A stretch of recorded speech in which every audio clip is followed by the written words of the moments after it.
نحمده ونصلي ونسلم على رسوله الكريم أما بعد فأعوذ بالله من الشيطان الرجيم بسم الله الرحمن الرحيم۔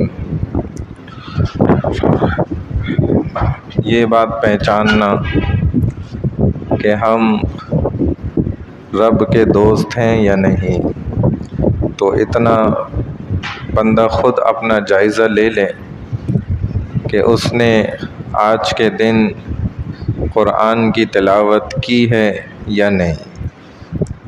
بزرگوں سے، اللہ والوں سے، اپنے شیخ سے بھی ہم نے یہی سنا۔ فرماتے ہیں کیونکہ جو کسی کا دوست ہوتا ہے تو ایسا ہو نہیں سکتا کہ وہ اس سے باتیں نہ کرے۔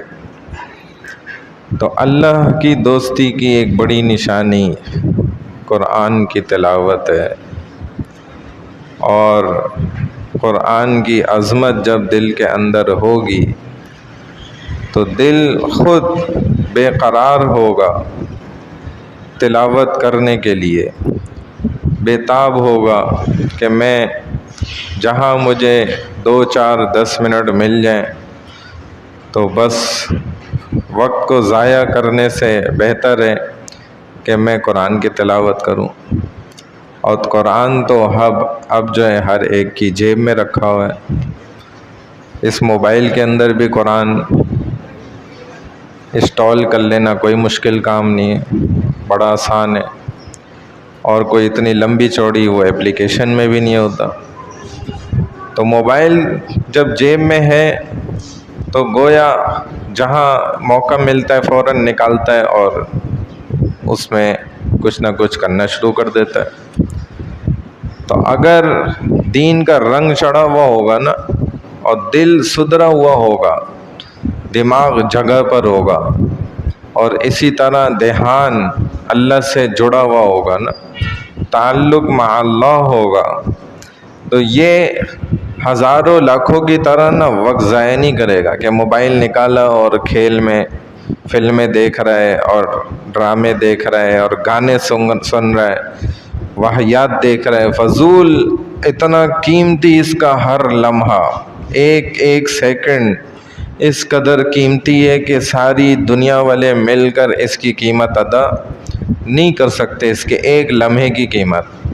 یا تو اس کو ہزاروں لاکھوں سال کی جنت سے قریب کر رہا ہے یا دور کر رہا ہے۔ یہ اتنے قیمتی اثاثے کو اتنا سمجھدار انسان، پڑھا لکھا، کیسے ضائع کر رہا ہوتا ہے؟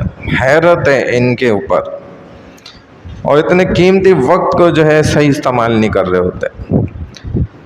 تو بہرحال بھائی، یہ جو ہمارا وقت ہے نا بڑا قیمتی ہے۔ قرآن، ہم مسلمان ہیں، ہماری دوستی قرآن سے ہونا بہت ضروری ہے۔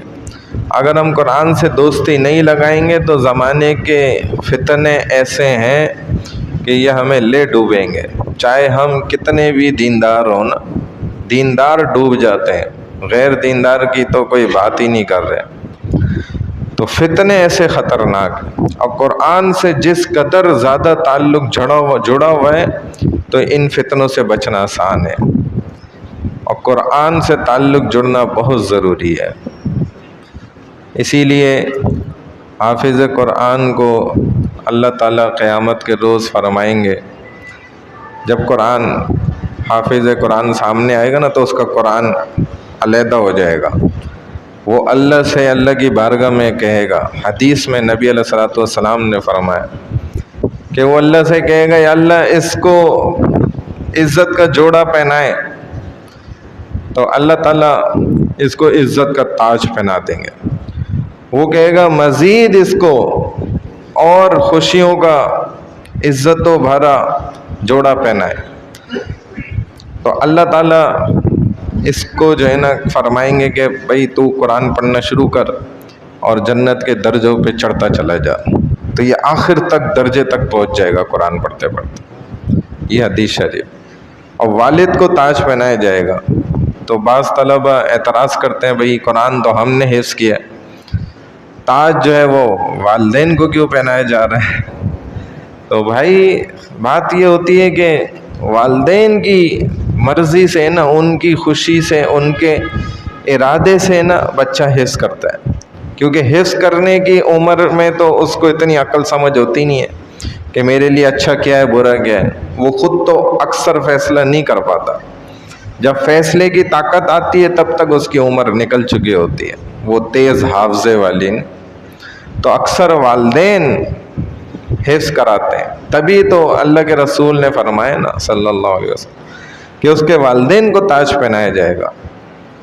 اور عالم جو ہوگا معاشرے کے اندر، ایک والد نے اپنے بچے کو عالم بنایا تو اللہ والے فرماتے ہیں، بزرگان دین علماء فرماتے ہیں کہ اس میں تو ہو سکتا ہے کہ اخلاص اتنا نہ ہو اس کے والدین میں، اس میں کھوٹ ہو، لیکن حفظ کے معاملے میں نا پورا اخلاص ہوتا ہے. اور عالم بنانے کے معاملے میں ہو سکتا ہے دنیاوی مقاصد بھی اس کے اندر شامل ہو جائیں. اور عزت زیادہ جو ہے وہ عالم کی ہمارے معاشرے میں پھر بھی ہے، حافظ کو پوچھتے ہی نہیں ہے. حالانکہ حافظ کی بھی بڑی عزت ہے، کیونکہ اس کے بلبوتے پر والدین کو ساتھ لے جائے گا، ان کو تاج الگ پہنایا جائے گا. ایسا تو ہو ہی نہیں سکتا ان کو تاج پہنایا جائے اور اس کو جہنم میں پھینک دیں، یہ تو ناممکن ہے. اللہ ایسا کیسے کریں گے؟ ایسا تو نہیں کریں گے. تاج بھی پہنایا جائے گا، اس کو جوڑا بھی پہنایا جائے گا، جنت کے مرتبے بھی مل رہے ہوں گے. پھر 10 اپنے تعلق والوں میں سے یا غیر تعلق والوں میں سے جن کو چاہے گا ساتھ جنت میں لے جائے گا، جن پر جہنم واجب ہو چکی ہوگی. اور ایک عالم جو 100 کو لے جائے گا.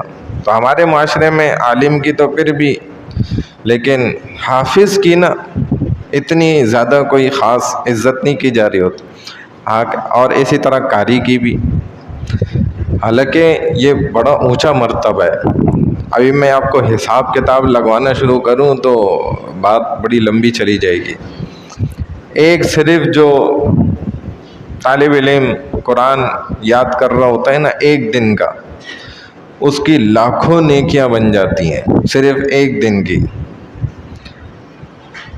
تو آپ اندازہ کریں، اسکول کا بچہ گھر واپس جائے پڑھ کے تو والدین بولیں میرے لیے کیا لائے ہو، تو وہ کچھ نہیں کہہ سکتا کہ میں آپ کے لیے کیا لے کر آیا ہوں.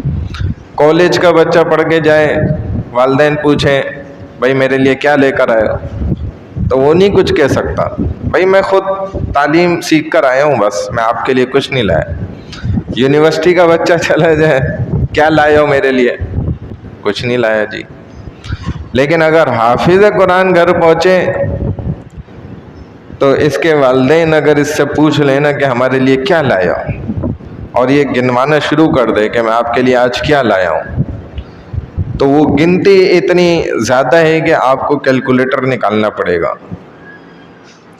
کہ ایک جو حافظ بن رہا ہوتا ہے نا طالب علم، یہ 3 کام بڑے کر رہا ہوتا ہے. مختصر میں بتا دیتا ہوں، کیلکولیشن نہیں کرواتا.